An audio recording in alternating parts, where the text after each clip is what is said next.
हमारे साथ बात करने के लिए मौजूद है सतीश उपाध्याय जी। सर, अपनी जीत को किस तरीके से देख रहे हैं, क्या तैयारियां हैं आगे? आगे बस पार्टी तय करेगी और जो तय करेगी वही पार्टी में होगा। सर, आरोप लगा रही है कि खुली शराब और खुली दारू अब आम आदमी पार्टी से थोड़ा हमारा पीछा छोड़ दीजिए। बीजेपी आ चुकी है और आम आदमी पार्टी तो नीचे जा चुकी है। हमारे साथ शिखा रहे हैं जो सौरभ भारद्वाज को हरा करके चुनाव जीती है। शिखा जी, क्या कहना चाहेंगी, किस तरह से आप लोगों ने चुनौतियों का सामना किया और लगातार वो कह रहे थे कि हम जीतेंगे? देखिए, कुछ तो मुझे लगता है कि लगातार जीतने के बाद शायद उनको एरोगेंस आ गई थी, घमंड था, कुछ गलतफहमियां थी और परसेप्शन की राजनीति उन्होंने की है। तो उस राजनीति को जनता ने नकारा है, विकास के लिए, काम के लिए। कल मैंने काउंटिंग सेंटर में भी आपसे बात की थी और आपने कहा था कि हमारी जीत सुनिश्चित होगी। जी, मैं आश्वस्त थी क्योंकि मैं जनता के बीच इतने दिनों जो प्रचार में जा रही थी, जिस प्रकार का मुझे उत्साह उनसे मिल रहा था, जो संदेश मिल रहा था, इसी के बल पर मैंने बोला था। क्योंकि आपने दिल्ली में कई चुनाव जीते हैं, तो ऐसी स्थिति में आपको क्या लग रहा है कि आने वाले कल के लिए बीजेपी के लिए क्या क्या चुनौतियां होगी? अब इसके बाद बीजेपी का पार्टी ही ऐसी है कि चुनाव जीतने के बाद तुरंत काम में लगती है। तो मैं अपने क्षेत्र में मुझे इश्यूज क्या टेकअप करने हैं, इसके लिए योजना बना। क्या क्या प्राथमिकताएं होगी? वही बेसिक एमिनिटी सबसे ज्यादा हमारे क्षेत्र में, चाहे कौशल होता है, वो भी सीवेज और पानी की बड़ी समस्या है। तो क्या हम भावी मंत्री से बात कर रहे हैं? ये अभी मेरा फोकस केवल और केवल अपने विधायक क्षेत्र की तरफ। चलिए, धन्यवाद। तो शिखा राय जो बता रही थी कि किस तरह से इनकी प्राथमिकताएं हैं। शकूर बस्ती से विधायक कर्नैल सिंह जी हमारे साथ बातचीत करने के लिए मौजूद हैं। सर, किस तरीके से इस पूरे चुनाव को आपने देखा? सत्येंद्र जैन बीजेपी आम आदमी पार्टी के नेता हैं, उनको हराया। क्या बहुत टक्कर का मुकाबला था या आपको लग रहा था कि कॉन्फिडेंट थे आप? देखिए, वो टक्कर का मुकाबला नहीं था। जनता अपना मन बना चुकी थी। भारतीय जनता पार्टी के प्रति नरेंद्र मोदी जी पे पूरा विश्वास था, इसलिए भारतीय जनता पार्टी की सरकार बनी है। पूरे प्रदेश के अंदर एक माहौल था, झूठ की दुनिया को हटाना और सच की दुनिया को लेके आना। सर, शकूर बस्ती जिस इलाके से आप विधायक चुने गए हैं, तो लगातार झुग्गियों को लेकर और बस्तियों को लेकर एक कह सकते हैं बात कही जा रही थी आम आदमी पार्टी की तरफ से कि उन्हें तोड़ दिया जाएगा। तो आपका क्या रोड मैप रहेगा अपने इलाके के लिए? देखिए, कोई झुग्गियाँ तोड़ी नहीं जाएंगी, हम तो बसाने का काम कर रहे हैं। माननीय नरेंद्र मोदी जी ने तो मंच से कहा है कि हम फ्लैट भी देंगे और झुग्गी झोपड़ियाँ जहाँ हैं उनको वहीं के वहीं बसाएंगे और जो जो उनको मदद चाहिए वहाँ सीवर भी डलेंगे, पानी भी डलेगा, हर घर में बिजली भी पहुँचेगी। माननीय नरेंद्र मोदी जी का बिल्कुल विशेष स्पष्ट प्रभाव है। सर, मुख्यमंत्री को लेकर लगातार कयास लगाए जा रहे हैं, क्या आप भी उस लिस्ट में शामिल है या क्या आपकी इच्छा है? ना मुझे कुछ कहना, ना मुझे इस चीज के बारे में कुछ पता। मैं छोटा सा कार्यकर्ता हूँ, मुझे उससे ज्यादा कुछ नहीं पता। गोंडा से विधायक अजय महावर जी हमारे साथ बात करने के लिए मौजूद है। सर, आपको क्या लगता है, क्या वो मुख्य मुद्दे रहे जो आपकी तरफ से उठाए गए और आपको ये जीत हासिल हुई? निश्चित रूप से दिल्ली की जो मूलभूत सुविधाएं हैं, सीवर, पानी, हवा, यमुना, ये हमारी मूलभूत बातें थी। और ऊपर से भ्रष्टाचार, सीएजी रिपोर्ट उन्होंने लोकपाल और लोकायुक्त की बात की और लेकिन खुद ही भ्रष्टाचार के दलदल में इतने फंसे रहे कि अपनी ही सरकार की ऑडिट रिपोर्ट उन्होंने विधानसभा में पेश नहीं की। तो वो सब चीज़ें दिल्ली को ध्यान में हैं और कुछ वादे हमने किए हैं। जो वादे हमने किए हैं उसे हम पूरी तरह से कृत संकल्प होकर उतारेंगे। माननीय प्रधानमंत्री आदरणीय नरेंद्र मोदी जी के मार्गदर्शन में सरकार चलेगी और मुझे पता है कि उनकी गारंटी के मायने क्या हैं। उनका इतना बड़ा विजन है और वो दिल्ली को सेवा देना चाहते हैं, ऐसा उन्होंने बार बार कहा है। अब वो समय आया है कि आदरणीय नरेंद्र मोदी जी का सिपाही दिल्ली का मुख्यमंत्री होगा तो उनके सपनों को साकार करेगा, उनके मदद और मार्गदर्शन से दिल्ली को सजाने का, संवारने का काम करेगा। सर, आम आदमी पार्टी ने आरोप लगाया है कि इन चुनावों में खुलकर शराब बटी है, ये आरोप है बड़ा। दारू के ठेके खोलने वाले, एक पर एक दारू फ्री देने वाले, वो हम पर आरोप लगा रहे शराब का, जिन्होंने पूरी दिल्ली को दारू का अड्डा बना दिया। आतिशी जी, खिसियानी बिल्ली खम्बा नोचे, इसके अलावा कुछ नहीं है। सर, मुख्यमंत्री कौन होगा? लगातार कयास लगाए जा रहे हैं कि कौन होगा मुख्यमंत्री के लिए पार्लियामेंट्री बोर्ड और हमारा शीर्ष नेतृत्व तय करेगा। मुख्यमंत्री कौन होगा ये मायने नहीं रखता। हमारी पार्टी का उद्देश्य विजन डॉक्यूमेंट की पूर्ति कैसे हो, प्रधानमंत्री जी जो चाहते हैं उसको धरातल पर कैसे हम सपना साकार कर पाएंगे, दिल्ली की जनता को जो सेवा संकल्प का भाव लिया है उसकी पूर्ति कैसे कर पाएंगे, यह हमारी पार्टी के लिए ज्यादा मायने रखता है, मुख्यमंत्री कोई भी हो। शुक्रिया सर। रिठाला से विधायक कुलवंत राणा हमारे साथ बातचीत करने के लिए मौजूद हैं। सर, कौन से वो दो बड़े फैक्टर्स रहे जिनको लगता है कि आपके फेवर में रहे वो इन चुनावों में? देखिए, एक तो दिल्ली में लोग गंदा पानी पी रहे हैं, दिल्ली सड़कें टूटी पड़ी हैं, दिल्ली की हवा खराब है और इन लोगों का इंटरेस्ट लोगों की सेवा में नहीं रहा है। इन लोगों का इंटरेस्ट रहा अपनी सेवा में, अपने जीवन का बदलाव। दिल्ली को नहीं बदल पाए लोग, अपना को बदल लिया इन लोगों ने। तो ये लोग कहते कुछ है, करते कुछ है, आप सबकी जानकारी में है। और दिल्ली के लोग चाहते हैं कि हमारा शहर बेहतर हो। आप भी दिल्ली में रहते हैं, आपका सब रोज़ आप काम करते दिल्ली में। दिल्ली रहने लायक नहीं बची थी और दिल्ली पिछड़ गई पिछले 10 साल में। उत्तर प्रदेश बेहतर हो गया, राजस्थान बेहतर हो गया, हरियाणा बेहतर हो गया और दिल्ली बदतर हो गई। तो दिल्ली के लोग चाहते हैं मेरा शहर बेहतर हो, हमारा पानी बेहतर हो, हमारी हवा बेहतर हो, हमारी सड़कें बेहतर हो, हमारे स्कूल अच्छे हो, हमारे अस्पताल अच्छे हो, हमारी शिक्षा प्रणाली अच्छी हो। इन तो कहा था हम यूनिवर्सिटियाँ बनाएंगे, कहाँ यूनिवर्सिटियाँ हैं? क्या क्या बोला था? नीयत साफ थी, सड़कें दिल्ली में कभी टूटी नहीं आज तक, पहली बार टूटी हुई हैं। दिल्ली में इतना प्रदूषण नहीं बढ़ाई। अब तो पराली नहीं चल रही ना, अब तो ये प्रदूषण हरियाणा से नहीं आ रहा ना। और 11 साल से आपने किया क्या है? सिर्फ बातें, ड्रामाबाजी, घोटालेबाजी, यही तो किया इन लोगों ने। तो इसलिए दिल्ली के लोग ऊब के और समझ गए कि ये व्यक्ति ड्रामेबाज है। ये सर 27 साल बाद बीजेपी का सूखा खत्म हुआ है, तो बड़ा सवाल बना हुआ है मुख्यमंत्री कौन होगा? माने मुख्यमंत्री का फैसला माननीय मोदी साहब, अमित शाह जी शीर्ष नेतृत्व करता है, नड्डा साहब, और वो लोग करेंगे और जो करेंगे वो अच्छा करेंगे, दिल्ली के लिए बेहतर करेंगे।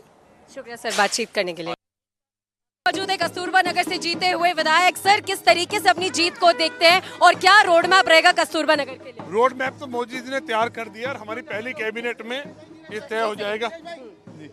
जी सर आपकी जीत के पीछे क्या बड़े 2 फैक्टर्स लगते हैं आपको? सबसे बड़ा फैक्टर था लोगों ने मोदी जी की गारंटी को माना और हमारे संकल्प पत्र पे मोदी जी की गारंटी के ऊपर विश्वास किया। ये सबसे बड़ा ड्रास्टिक चेंज था। सर आम आदमी पार्टी के जितने बड़े नेता थे वो इस चुनाव में हार गए हैं, किस तरीके से देख रहे हैं? यार केजरीवाल ने कहा था कि मैं अगर ईमानदार नहीं हूँ तो मुझे वोट मत देना। पब्लिक ने प्रूव कर दिया कि वो ईमानदार नहीं है, बेईमान है, उसने प्रूव कर दिया, उसने खुद कहा था। दिल्ली के युवा विधायक उमंग बजाज हमारे साथ हैं। सर राजेंद्र नगर की वो कौन सी मुख्य बातें रही जिनको आपने उठाया और आप अब विजयी हुए? सबसे पहले आप पानी की व्यवस्था देखिए, किसी भी एक गली में साफ पानी नहीं भिजवा पाए आम आदमी पार्टी वाले। रोड्स की हालत ऐसी बुरी है, सीवर की हालत बहुत ख़राब है और डेवलपमेंट के नाम पे तो इन्होंने कुछ किया ही नहीं पिछले 5 साल में।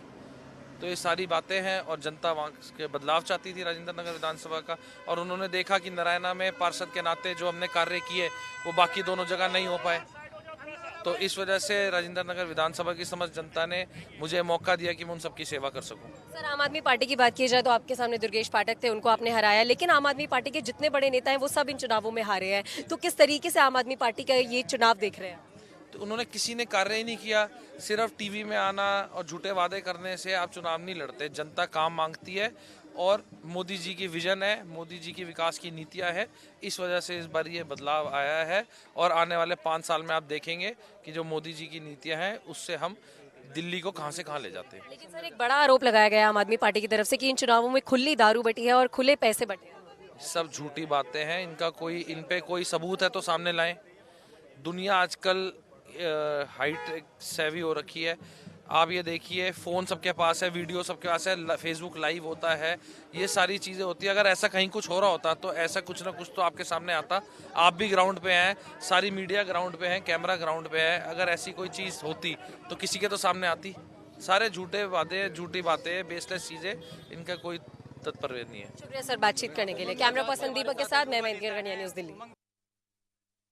दिल्ली में बीजेपी ने ऐतिहासिक जीत तो हासिल कर ली है, लेकिन इस ऐतिहासिक जीत के पीछे कई फैक्टर हैं, जिनमें से एक सबसे बड़ा फैक्टर पूर्वांचली वोटर रहा है। क्योंकि दिल्ली में 25% से ज्यादा पूर्वांचली वोटर हैं और 12 से 15 ऐसी सीटें हैं जहां पर पूर्वांचलियों का दबदबा है। आखिरकार इस जीत में पूर्वांचली फैक्टर कैसे कामयाब हुए हैं, किस तरह से पूर्वांचली वोटर को वोटिंग सेंटर तक पहुंचाने में बीजेपी के कार्यकर्ता कामयाब रहे हैं और उसे वोट में तब्दील करने के लिए, इस पर हमारे साथ बातचीत करने के लिए बीजेपी के पूर्वांचल मोर्चा के अध्यक्ष संतोष ओझा हैं। इनसे हम सीधे बात करते हैं। संतोष जी, आप लोग को बहुत बहुत धन्यवाद कि इस बार जो है सो पूर्वांचल वोट बैंक जो है सो ट्रांसफर हो गया है, क्या कहेंगे? देखिए, ये हमारे माननीय मोदी जी का करिश्मा है, हमारे देश के यशस्वी प्रधानमंत्री जी, जो स्वयं पूर्वांचल से ही सांसद है, काशी विश्वनाथ की नगरी से सांसद हैं। और जिस तरीके से उन्होंने पूर्वांचल की अस्मिता, पूर्वांचल की संस्कृति, पूर्वांचल का गौरव को पूरे विश्व में बढ़ाया, जिस तरीके से आपने देखा होगा प्रभु श्री राम का मंदिर बना, जिस तरीके से माँ विंध्यवासिनी कॉरिडोर का निर्माण हुआ, किस तरीके से काशी विश्वनाथ कॉरिडोर का किस तरीके से जो माता जानकी के कॉरिडोर का निर्माण हुआ और किस तरीके से हमारा जो विश्व का सबसे पुराना विश्वविद्यालय नालंदा का पुनर्निर्माण हुआ, उससे बहुत असर पड़ा। और तत्कालिक कारणों में देखें तो किस तरीके से आपने देखा कि बजट में पूर्वांचल के विकास के लिए, बिहार के विकास के लिए जो हमारी माननीय वित्त मंत्री जी बजट में लेकर के आई, साड़ी पहनी उन्होंने मधुबनी पेंटिंग का, और किस तरीके से नए नए योजनाओं को लाया गया। और प्रधानमंत्री जी निरंतर पूर्वांचल के विकास के लिए, उत्तर प्रदेश के विकास के लिए, बिहार के विकास के लिए, बिहार के किसानों के लिए, महिलाओं के लिए किस तरीके से काम कर रहे हैं। और जिस तरीके से दिल्ली में खुद स्वयं आकर के आर.के. पुरम की रैली में उन्होंने पूर्वांचल के लोगों को आह्वान किया कि मैं पूर्वांचल का सांसद हूं, मैं भारतीय जनता पार्टी का जो संकल्प पत्र है वो पूरा होगा, उसकी मोदी की गारंटी है, सारे वादे पूरे होंगे, सारे संकल्प पूरा होगा।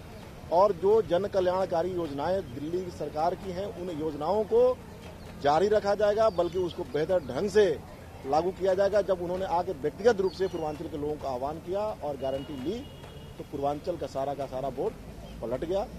इसके अलावा संगठनात्मक रूप से भारतीय जनता पार्टी के संगठन के रूप में हमारे यशस्वी प्रदेश के अध्यक्ष आदरणीय वीरेंद्र सचदेवा जी के नेतृत्व में पूर्वांचल मोर्चा लगातार 6 महीना से आप लोग लगे थे। लेकिन मेरा सवाल ये है कि जिस तरह से आप लोगों ने माइक्रो मैनेजमेंट किया कि ज़्यादातर पूर्वांचली दिल्ली प्रवासी मजदूर होते हैं, ज़्यादातर कमाने के लिए आते हैं, अगर आप देखेंगे तो झुग्गियों में ज़्यादातर रहते हैं, इसको कैसे आप लोगों ने मोबिलाइज किया? देखिए, वो हमारी अंदर की रणनीति है, लेकिन जो सबसे ज्यादा मटेरियल दिया हमें खुद अरविंद केजरीवाल ने दिया। आप अरविंद केजरीवाल की बातों को अगर देखें तो पूर्वांचल समाज ने सबसे ज्यादा अगर वोट किसी को दिया तो वो अरविंद केजरीवाल को दिया। और अरविंद केजरीवाल ने सरकार बनते ही पूर्वांचल का जो हक मिलना चाहिए था उस हक को मार करके वो सारा हक उसने रोहिंग्याओं को और बांग्लादेशियों को बसाने में लिए दिया। जिन स्कूलों में पूर्वांचल के बच्चों का एडमिशन होना चाहिए था वहाँ रोहिंग्याओं का हुआ, जिन अस्पतालों में पूर्वांचल के लोगों का इलाज होना चाहिए था वहाँ पर उसने रोहिंग्याओं और बांग्लादेशियों किया। जिन संसाधनों पर हक होना चाहिए था पूर्वांचलियों को उसने हक नहीं दिया। जो किराएदारों के लिए जो बिजली योजना है, दिल्ली सरकार की योजना थी 200 यूनिट फ्री की, उन योजना का जो किराएदार रहते हैं, जो अधिकांश हमारे पूर्वांचली हैं, उसका उन्होंने इसने वादा किया कि हम देंगे, उनके लिए एक नई स्कीम लेकर के आएंगे, वो लेकर के नहीं आए। बसों की संख्या जिसमें महिलाएं चलती हैं, बस फ्री किया गया महिलाओं के लिए, उसमें पूर्वांचल की ज्यादातर महिलाएं हैं, बसों की संख्या इसने घटा दी। लेकिन उसमें तो पूर्वांचली महिलाओं को तो फायदा मिला होगा ना? लेकिन बसें नहीं है। जो 10,000 बसें की संख्या थी आज 2200 बसें हो गई। अच्छा, इसके अलावा आप लोगों ने किस तरह से प्लानिंग की कि पूर्वांचल वोटर्स जो है बीजेपी की ओर टर्न आउट हो? नहीं, जितनी इनकी विफलताएं थी और जितने इन्होंने धोखा दिया, मतलब इन विफलताओं में आपने अवसर ढूंढ लिया, विफलताओं को बताने का हमने काम किया। और मोदी जी ने जो हमारी केंद्र की सरकार है उसने क्या क्या पूर्वांचल के विकास के लिए क्या क्या काम किया उसको हमने बताने का काम किया। और इनकी जो विफलताएं थी और जिस तरीके से राशन कार्ड नहीं बने, जिस तरीके से एक भी नया स्कूल नहीं बना, एक भी कॉलेज नहीं बना, और किस तरीके से प्रधानमंत्री आवास योजना का लाभ पूरे पूर्वांचल के लोगों को मिलता था, अपने उनका जो बिहार, उत्तर प्रदेश, झारखंड वगैरह कहीं पर आयुष्मान योजना का लाभ उनके अपने मूल प्रदेश में मिलता है, यहाँ नहीं मिलता है। तो इन सारी बातों को हमने छोटी छोटी बैठकों के माध्यम से, हमारी छोटी छोटी बैठकें 25 लोग 30 लोगों के साथ हमने सीधा संवाद पूर्वांचल के समाज के साथ हमने 10,000 से ज्यादा बैठकें की। उसके अलावा पूर्वांचल के लोग सांस्कृतिक रूप से अपने जड़ के साथ जुड़े होते हैं। भाषाई आधार पर मिथिला का संगठन है, हमारा भोजपुरी संगठन है, अवधी संगठन है, और हमारी सरस्वती पूजा है, छठ पूजा समितियां हैं, हमारी जो है अन्य कोई समितियां हैं, उनके पदाधिकारियों के साथ हमारा निरंतर लिट्टी चोखा पर संवाद चलता रहा। छठ पूजा में हम लोगों ने लगभग 700-800 छठ पूजा समितियों के पदाधिकारियों के साथ मिल करके छठ घाटों की सफाई करना, उनके लिए सांस्कृतिक कार्यक्रम का आयोजन करना। भारत सरकार के सांस्कृतिक मंत्रालय ने भी उसमें सहयोग काफी किया हम लोगों को। और हम नीचे गए और इनकी विफलताओं को, अपनी उपलब्धियों को और ब्रांड मोदी जी के ने जो काम किया है, जो पूर्वांचल संस्कृति, अस्मिता, गौरव और जो हमारा गौरवशाली इतिहास रहा है, उसको हमने बताने का प्रयास किया इन छोटी छोटी बैठकों के माध्यम। मतलब आपने 3 चीजें बताई। छठ पूजा समिति के लोगों से आपने ग्राउंड पे मिला, लिट्टी चोखा, मकर संक्रांति महोत्सव के माध्यम से हम लोगों ने जो है संपर्क किया, दही चूड़ा खिलवाए लोगों को, खिलाया क्या, साथ में हम लोगों ने सहभोज किया, जो हमारी परंपरा है। और इसके अलावा देखिए पूर्वांचल समाज है वो मेहनत करने वाला, मजदूरी करने वाला है, वो सब कुछ बर्दाश्त कर लेगा, अपने स्वाभिमान के साथ समझौता नहीं करेगा।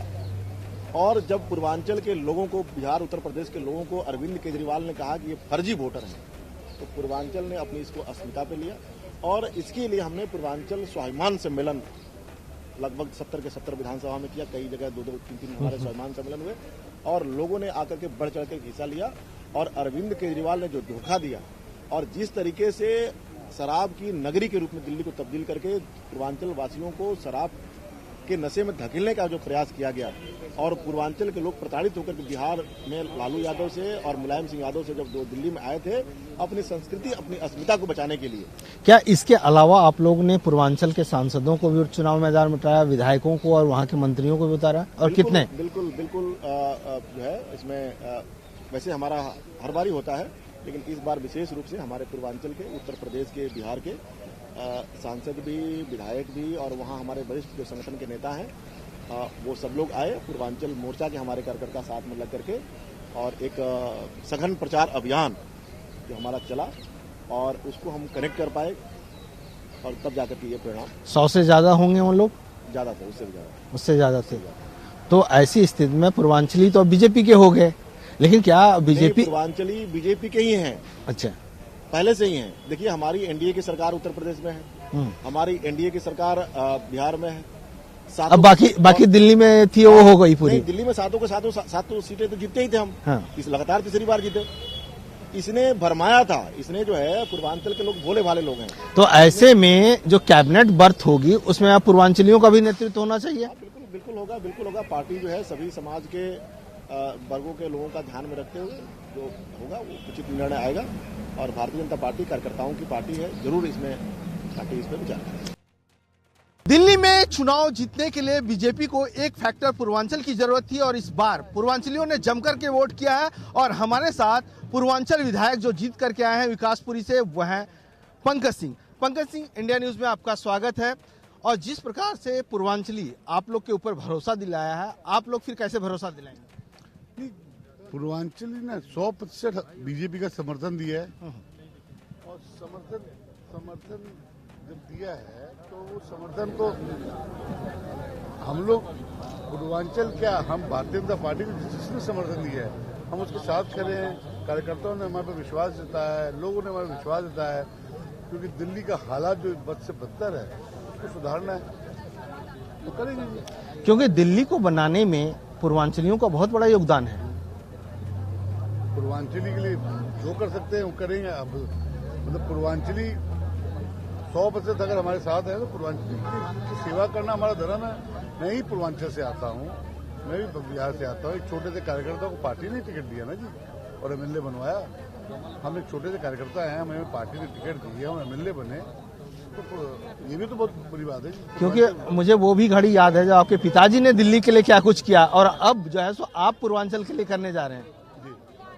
देखिए पार्टी ने मौका दिया है, एमएलए बनाओ, पूर्वांचल के लिए जो बन सकेगा मैं करूँगा। किस तरह से आप लोगों ने इस तरह से माइक्रो मैनेजमेंट किया ताकि पूर्वांचल आप लोग के साथ जुड़ जाए? देखिए बात समझिए, उनके झूठे वादे जो थे ना आम आदमी पार्टी के, वो लोग का मोह भंग हो चुका है उनसे और सिर्फ वादे हैं उनके पास। यमुना साफ कर देंगे, छठ पूजा चालू कर देंगे, यमुना साफ नहीं हुआ। आप एक बात बताइए, एज ए ह्यूमन बीइंग, जो आदमी 9 साल से राशन कार्ड नहीं बनवा पा रहा, विधवाओं को पेंशन नहीं दे पा रहा, रोड है नहीं, पीने का पानी है नहीं, निकासी है नहीं, तो उसके बारे में क्या कहा जाएगा? तो जो दिल्ली में करीब 25 से 30 लाख पूर्वांचली रहते हैं, उनके लिए आपकी क्या प्राथमिकताएं होगी? उनके लिए बहुत सारी प्राथमिकताएं हैं। एक बार ओथ ले लेंगे, आपको जरूर बताएंगे। समाज हमारे साथ है और समाज के लिए कुछ भी करना होगा पूर्वांचल समाज के लिए, उसके लिए मैं और हमारी पार्टी भारतीय जनता पार्टी खड़ी है। और कैबिनेट में पूर्वांचलियों को भी जगह मिलनी चाहिए। पार्टी ने एमएलए बना दिए, इससे बड़ी क्या चीज देगी? जो पार्टी डिसीजन लेगी वो उसके लिए हम लोग तैयार हैं। क्योंकि दिल्ली में चर्चा ये भी है कि पूर्वांचली मुख्यमंत्री होना चाहिए। नहीं, आपने सुना, मैंने नहीं सुना जी। ये पार्टी संगठित पार्टी है, ये पार्टी तय करेगी किसको मुख्यमंत्री बनना है, किसको क्या बनना है। इसमें एक आदमी कोई डिसीजन नहीं होता, जो डिसीजन होगा आपके सामने आ जाएगा। क्या हम भावी मुख्यमंत्री या भावी मंत्री से बात कर रहे हैं? No comments. चलिए, आपका धन्यवाद। तो पंकज सिंह जो पूर्वांचल के नेता हैं, जीत करके आए हैं और इनका ये कहना है कि पार्टी की ओर से जो भी हमें दिया जाएगा उसको हम सही ढंग से पूरा करेंगे और पूर्वांचलियों के सम्मान की लड़ाई जरूर लड़ेंगे। संगम विहार हमारे साथ हैं। सर, किस तरीके से अगले 5 साल का आपका रोड मैप रहेगा? अगले 5 साल का रोड मैप क्या रहेगा? देखिए, जो बुनियादी सुविधाएं हैं उसके लिए मैं काम करूंगा। हमारे यहाँ पानी की बहुत बड़ी समस्या है, उसी पर हम काम करेंगे। उसके बाद शिक्षा है, जो उसके बाद स्वास्थ्य है, सारी समस्याओं का समाधान कर। नमस्ते नमस्ते बहन, नमस्ते। समस्याओं का समाधान करेंगे। आपकी जीत के 2 बड़े फैक्टर्स क्या समझते हैं आपकी जीत के? देखिए, बदलाव चाहती थी जनता, मुझे मीटिंग में बदलाव चाहती थी जनता, इसीलिए मुझे आशीर्वाद मिला है। 11 साल में दिनेश मोहनिया ने कोई भी बुनियादी सुविधाएं देने का प्रयास नहीं किया और जो मैंने वादा किया वो मैं पूरा करने का प्रयास किया। शुक्रिया। दिल्ली की उत्तम नगर विधानसभा सीट भी बीजेपी की खाते में गई है और इस बार नरेश बाल्यान जो जेल में है, उनकी पत्नी आम आदमी पार्टी से चुनाव लड़ी और उसको पवन शर्मा ने हराने में कामयाबी हासिल की है। हमारे साथ पवन शर्मा है। पवन जी, इंडिया न्यूज ITV नेटवर्क में आपका स्वागत है। और जिस प्रकार से आपने पटखनी दी है आम आदमी पार्टी के नेता को, क्या कहेंगे आप? और समस्याएं उत्तर नगर विधानसभा में और देश के यशस्वी प्रधानमंत्री आदरणीय नरेंद्र मोदी जी दिल्ली का विकास होगा, इसकी जो उन्होंने जिम्मेवारी अपने पास ली, उसके कारण से जनमत जो है भारतीय जनता पार्टी के साथ है। झाड़ू खिंड गई, भारतीय जनता पार्टी का कमल का फूल खिल गया और आने वाला जो समय है, दिल्ली के 10 साल का जो दिल्ली को सलन बना दिया था, देश की राजधानी को, ना पीने का पानी है, ना चलने के रास्ते हैं, ना पानी का निकास है, सीवर की कोई व्यवस्था नहीं है। अनेक दुविधाओं से जो दिल्ली गुजर रही है, दिल्ली में भारतीय जनता पार्टी की सरकार बनने के बाद देश के यशस्वी प्रधानमंत्री जी जो अनेक प्रकार की योजनाएं जो पूरे देश में जहाँ भारतीय जनता पार्टी की सरकारें हैं। हमारे साथ RK पुरम से जीते हुए बीजेपी के विधायक अनिल शर्मा है। अनिल जी, आपको ITV नेटवर्क में स्वागत है। और आज आप लोग को बुला करके दिल्ली बीजेपी में एक बैठक की गई है। बैठक में कौन कौन शामिल हुआ और क्या बोला गया? माननीय DS संतोष साहब थे, माननीय प्रदेश अध्यक्ष थे, माननीय पांडा जी थे। सिंपल एक लाइन कि कार्यकर्ताओं ने बड़ी मेहनत की है, उनका धन्यवाद करना चाहिए। RW से मिलना चाहिए, मार्केट के लोगों से मिलना चाहिए, अपने अलग अलग संगठनों के लोगों से मिलना चाहिए जिन्होंने जिताया है, जिनकी वजह से जीते हैं, उनसे मिलना चाहिए, उनका धन्यवाद करना चाहिए। एक ही लाइन की मीटिंग। क्या कुछ रोड मैप के लिए बोला गया है कि आप लोग जीत करके आए, जनता के बीच जाए? यही जो मैंने बताया, जनता के बीच जाए, उनको धन्यवाद कीजिए। अभी सिर्फ एक ही लाइन का वो। पूरी दिल्ली में आप लोग जश्न मनाएंगे जनता के बीच जा करके? बिल्कुल मनाएंगे, यही कहा गया कि भाई उनका धन्यवाद कीजिए, जाके जश्न नहीं, धन्यवाद कीजिए। और अब आप पाताल